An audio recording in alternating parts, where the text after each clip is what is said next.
পরে বেলালের দিকে একদিন উমাইয়া নজর করে দেখে বেলাল জবানটা দিয়া উচ্চ আওয়াজে আহাদ আহাদ আহাদ বলে আল্লাহরে ডাকে। উমাইয়া বলে বেলাল কিসের আওয়াজ? বলে আমার আল্লাহর জিকিরের আওয়াজ। বলে বন্ধ করে দাও। আবার আল্লাহকে বলে উমাইয়া তোরে যিনি বানাইছেন তিনি আমার আল্লাহ। বেলাল আওয়াজ বন্ধ কর। বেলালকে যত বাধা দেয় বেলালের জিকিরের আওয়াজ আরো বেড়ে যায়।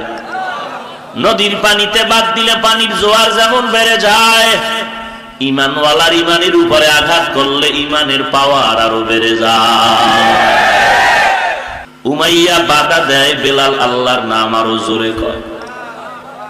উমাইয়া আর সহ্য করতে পারে না। এবার বেলালের বিরুদ্ধে বিভিন্ন রকম কষ্টের উপকরণ তৈরি করলো। এক পর্যায়ে বেলালের হাতে পায়ে রশি লাগায় বেত্রাঘাত করা শুরু করলো। বেলালের চিৎকারের আওয়াজ দরওয়াজা দিয়া হযরত আবু বকর সিদ্দিক হেঁটে যায়। বেলালের কান্নার আওয়াজ শুনে থমকে দাঁড়ায় গেল। উমাইয়ারে ডাক দিয়া কয়, রে উমাইয়া, বেলালের আর মারবা না। এ গরিবের সন্তান, তবে তার ঈমান কিন্তু দুর্বল না। তুমি বেলালের আমার কাছে বিক্রি করে দাও,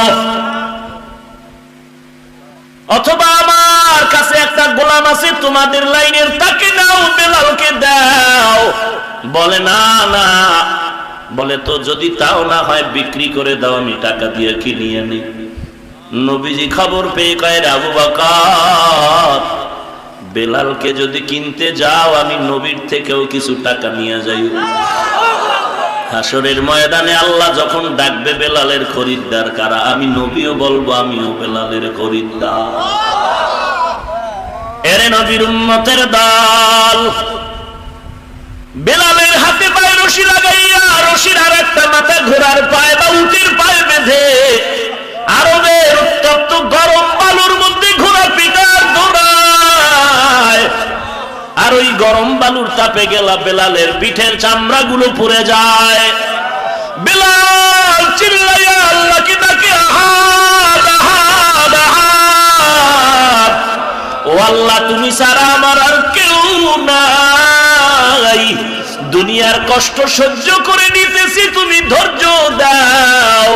তারপরও চাই যেন আমি বেলাল জাহান্নামের আগুনে না যাই, কারণ জাহান্নামের এক সেকেন্ডের আযাব সহ্য করতে পারবো না। ও আল্লাহ, তুমি আমাকে কবুল করে নাও। এই বেলালের আমার নবী মসজিদে